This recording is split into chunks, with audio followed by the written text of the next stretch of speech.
Now, let's talk about the notation that we have to write it in. So the notation for functions are quite specific, and the important thing is that if somebody asks you to find a function, you kind of have to assume that when you're trying to find a function, you are going to be trying to find this whole thing. So you're going to be writing out this whole expression here. You're going to write out this whole expression here if you're trying to find a function. If you're trying to find the rule of the function, or the rule which represents it, or they mention something like the equation or any kind of that type of wording, then all you need to write is fx equals to blah, and then you're done. But if they ever mention that they want the function, what you actually have to do is do it in function notation. So include really in real terms, like it's not that much extra information you have to actually find out. It's really just remembering the way it's supposed to be written. So it always starts with the function itself.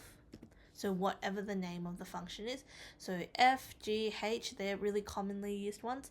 You can really be any letter, just like, you don't have to necessarily use X. You could really use any letter in the world. So F is the most commonly used letter that you'll see for functions. G, H are also used not uncommonly. You might see P, especially when we talk about polynomials. P of X is also used quite a lot. But like I said, you can really use any letter. And then the next part, so that's the first part, so we need to make sure we write the letter.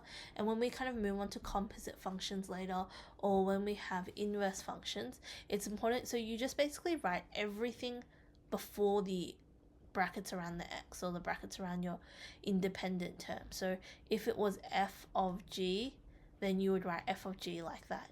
So you know how you can also have this type of notation as well. So you can write that, or you can kind of write, I would go with this type of notation to kind of write at the start here, just because this is hard to break down into this. But it's up to you.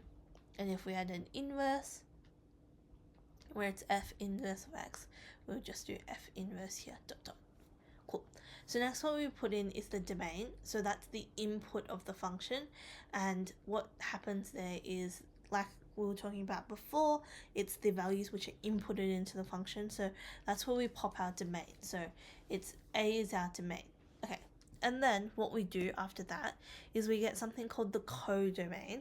And the codomain in methods is always going to be R, regardless of what function, how weird, how funky, how beautiful, it doesn't really matter.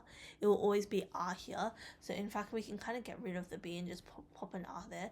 And what that actually means is, so when we talk about the domain and the codomain, is that the range, or the output of the function, will always be a subset of the codomain. So this kind of like, I feel like the idea of this was supposed to represent the domain, and this was supposed to represent the range in like, kind of, that's what the original idea was, I believe. But it probably didn't work out very well, so they just popped an R there for all methods stuff. So we can just pop an R there and just disregard, like, if it's good, it's useful to know that it's called the codomain and that it has vague connections to the range. But I would say if you know to always put an R there, you're pretty safe as well. Okay, cool. And then the last juicy part, which is always hardest to find, is going to be the rule itself. So the rule tells you about the machinery. So it's kind of like, so when we put flour into let's say, if we put flour into a machine that makes cake, versus if we put flour into a machine that makes dough for bread or something, how is that going to be different? So the machines are going to combine them in different ways. So if we kind of imagine the machine manipulating the products or whatever's inputted it into different ways, that's what's going to represent the rule part of the function.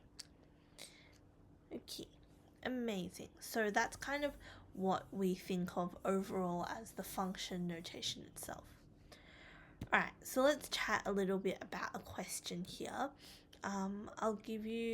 I'll pop this into the chat for you all to kind of consider and think about a little bit, because it's a good question trying to get started on. So let's start by just trying to work it out together and kind of chatting about it a little bit. So what we're going to do first is we're going to just draw out the function. Let me just have a drink of water.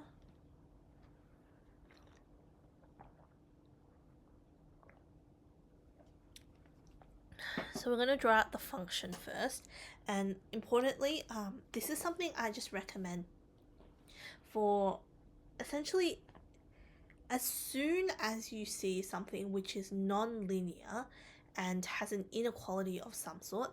My first recommendation, first and foremost, is going to be you must draw it out.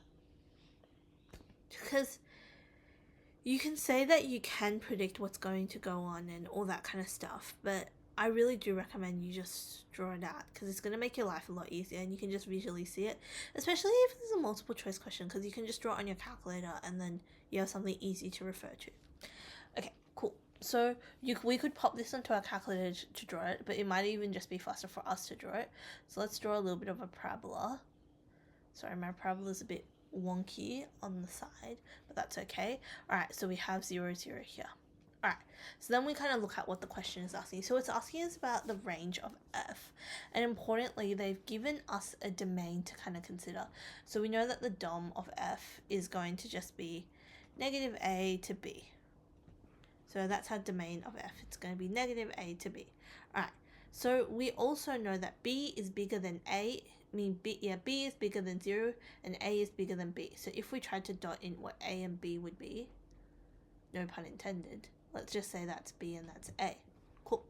So then we also need to find out what negative a is, as negative a should be an exact reflection across the line x equals to 0, right? It should just be a reflection along that line or a reflection in the y-axis. So that's negative a there. So because this is a parabola and negative a squared would equal to a squared, i.e. just equals to a squared overall, we can see that these two would be the same point, right? Right, so we have those points. Now, the actual points we're going to be working on is this point here and this point here, right? These 2 points is other points that we're going to be considering here. This one is not really included in our domain. So what we're going to do is we look at this one. This is an open circle, right? And this is a case of trying to look for the absolute maximums and absolute minimums, right? So we're looking at the lowest point and the highest points in the graph. So this is going to be the highest point because on this side it doesn't go higher than that. So it's going to be a squared is going to be our highest point. And because this was a round bracket, we're going to pop a round bracket here. Okay, so then we need to check for what's our lowest point. So we can check it's either going to be at special points like turning points, or it's going to be at a endpoint, right? So we look at our endpoint, it ends up here versus our turning point, which ends up here, and we can see that actually the turning point is lower, so we're going to go with the turning point, so that's 0, right? And this is a squared bracket because it's included as part of the graph. Cool. So we can kind of see that it's going to be option E here. So it is really useful to kind of graph it out. Okay, amazing. Let's move on. Alright, so let's just talk a little bit about our maximal domains. So we talked about domains before where that's the input of the function, and we had a restricted domain before, so that domain was unrestricted, right? Because x squared really can have any values inputted into it, but we've restricted it with some sort with putting in a domain, so that we've written that right there.